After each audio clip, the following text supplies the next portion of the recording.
अच्छा, मीठा मीठा बाबा, कहते मीठे बच्चे, विशाल बुद्धि बनो। क्या खिलाना पिलाना पड़ेगा कि हमारी बुद्धि विशाल हो जाए? स्क्रीन सेट कर। कुछ खिलाना पिलाना पड़ेगा जो हमारी बुद्धि विशाल हो जाए। ज्ञान खिलाना पड़ेगा, ज्ञान। क्या खिलाना पड़ेगा? ज्ञान। कहाँ से मिलेगा ये ज्ञान? बाबा दे रहे हैं। सिर्फ एक ही दुकान है पूरी दुनिया में जहां से ये मिलता है, और ये मिलता नहीं है। उसके साथ ये भी है कि ये मिलता नहीं है, ये लेना पड़ता है, मेहनत करके लेना पड़ता है। जितनी मेहनत करते हैं उतना मिलता है। और इस बुद्धि को बड़ा करने का मतलब क्या है? कि हम सही निर्णय ले सकें। बुद्धि को बड़ा करने का मतलब है हमारा निर्णय सही हो। अब निर्णय सही करने के लिए भी यहीं से रास्ता मिलता है कि बड़ों बड़ों से ओपिनियन लो।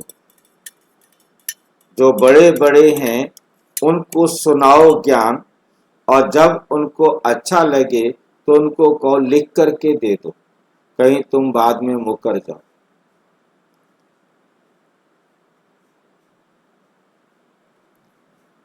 लिखवा लो उनसे।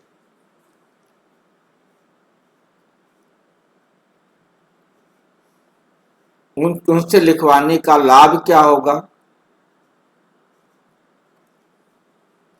उनसे हम लिखवा लेंगे, उससे कोई लाभ होगा क्या? हम कोर्ट में चैलेंज करेंगे या किस काम आएगा वो?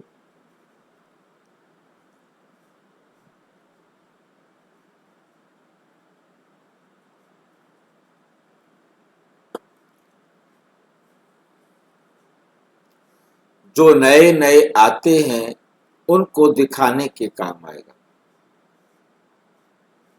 वो देखेंगे अच्छा इतने बड़े बड़े लोग यहाँ आते हैं, फिर तो हमें भी आना चाहिए, फिर तो अच्छा होगा। वो भी आए, वो भी आए, अच्छा मेरे रिश्तेदार भी जाते हैं ब्रह्मा कुमारी में, अच्छा होगा सारे जा रहे हैं तो उनसे हाल आदि लेकर खूब प्रदर्शनियां करो। उससे क्या है कि आपको फ्री में भी साधन मिल जाए। आत्माओं का कल्याण करो, उनसे हाल आदि लेकर खूब प्रदर्शनियां लगाओ। प्रश्न, अभी तुम्हें कौन सी स्मृति आई है जिसका सिमरण करो तो कभी दुखी नहीं होंगे? जिसका सिमरण करो तो कभी दुखी नहीं होंगे।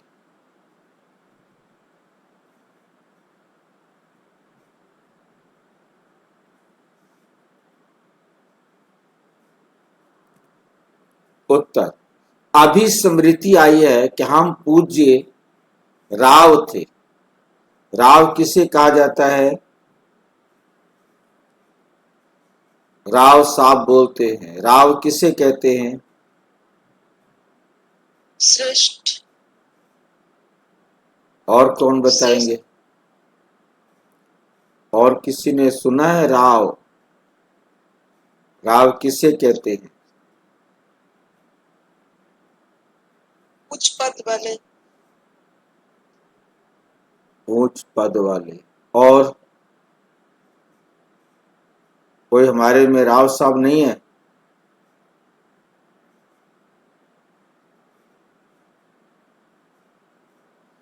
हमारे बैठों में, मुरली सुनने वालों में कोई राव साहब नहीं है? इसका मतलब सारे अभी तक नहीं आए। राव कहा जाता है यादवों में, है जी, हाँ, किसी की कास्ट के आगे लगाते हैं जैसे। यादव जो होते हैं, यादव। यादव दो प्रकार से होते हैं। एक अपने साथ राव लगाते हैं, वो यादव नहीं लिखेंगे, वो राव लिखेंगे। तो राव माना ये पद मिलता था राजा, अंग्रेजों के टाइम में राजा, बहादुर, राय बहादुर, राव साहब, ये डिग्रियां बांटते थे पैसों से। अंग्रेज जब भारत में आए तो उन्होंने ये पैसों से डिग्रियां बांटना शुरू किया था। तो ये वो डिग्री देते थे, ये राव साहब है, ये राजा हैं, ये महाराजा है। भाई जी, हाँ जी, एक यादव ही लिखते हैं, एक राव लिखते हैं। हाँ यादव जी, हाँ जी, हाँ जी, जी, मतलब जैसे याद, हम लोग यादव ही लिखते हैं, अपने को यादव लिखते हैं हम लोग। हाँ, दूसरे राव जो यादव लिखते वो राव नहीं लिखते, और जो राव लिखते हैं वो यादव नहीं लिखते, वो कहते हैं हम अलग। ठीक है क्या? तो उसके बाद मतलब ये है एक ही। बाकी क्या है कि थोड़ा सा जिनको राव साहब की उपाधि मिल गई थी, जो उस खानदान में आए, वो राव लिखते हैं। वो क्यों लिखेंगे अपने आप को यादव?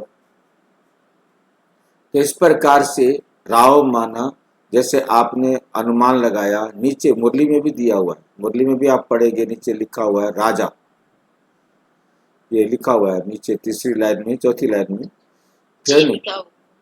हाँ, हम अभी स्मृति आई कि हम पूज्य राव थे, फिर रंक बन गए।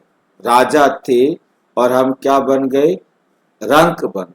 मतलब यादवों में जो राजा बने थे, उनके जो अ, संबंध संपर्क वाले, परिवार वाले, वो अपने आप को सब राव राव कहलाते। अब फिर से बाबा हमें राव राजा बना रहे। अब फिर से बाबा आकर हमें राव या राजा बना रहे हैं। बाबा अभी हमें सारे विश्व का समाचार सुनाते। हम वर्ल्ड की हिस्ट्री, ज्योग्राफी को जान गए। इन्हीं स्मृतियों का सिमरण करते रहो तो कभी अपने को दुखी नहीं समझेंगे, सदा खुश रहेंगे। नयनहीन को राह दिखाओ प्रभु। ओम शांति। मीठे मीठे सिकिलधे रूहानी बच्चों प्रति